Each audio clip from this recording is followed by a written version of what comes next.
The secretary and the whole meeting said it was a violation of the rules against fraternization between embassy personnel and distressed OFWs. There's that rule kasi there is a power relationship there which could be exploited. So they all admitted that um, it was a breach of that, and that there should have been a stronger penalty imposed on this person. Yes, the way it was described to me is that this man has a habit of making girlfriends out of distressed OFWs, which is not, which is against the rules. We registered our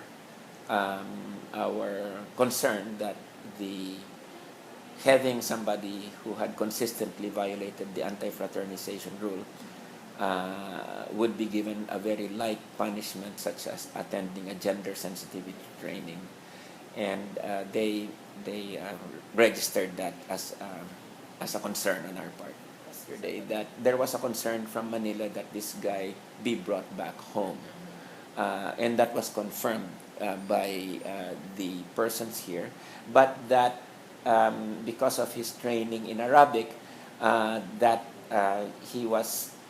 that decision was sort of overturned, and they said that he would stay there. So a decision to bring him back home was overturned because of his need for Arabic training, especially in a time of crisis. That's something new that came out. Because the allegation was it was a sex for flight scheme. No. As I said, this was not. For Mr. Kim, it was not. No.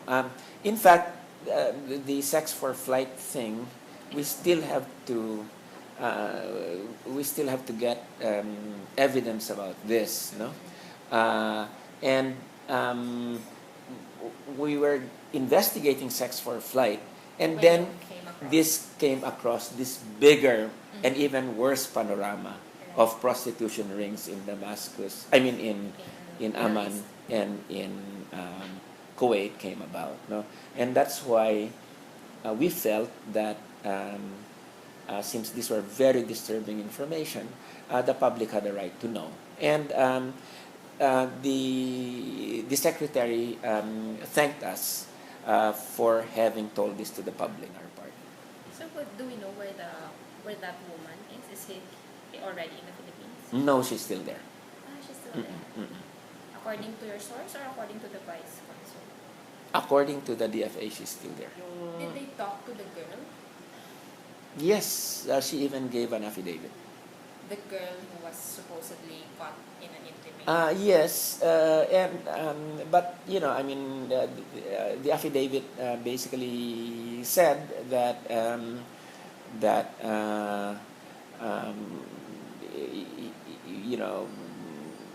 she got together with him out of love, and that there's nothing that people shouldn't censor that or something to that effect.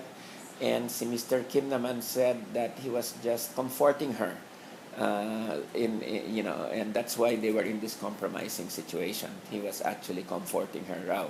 So this is some of the things that emerge in the affidavits.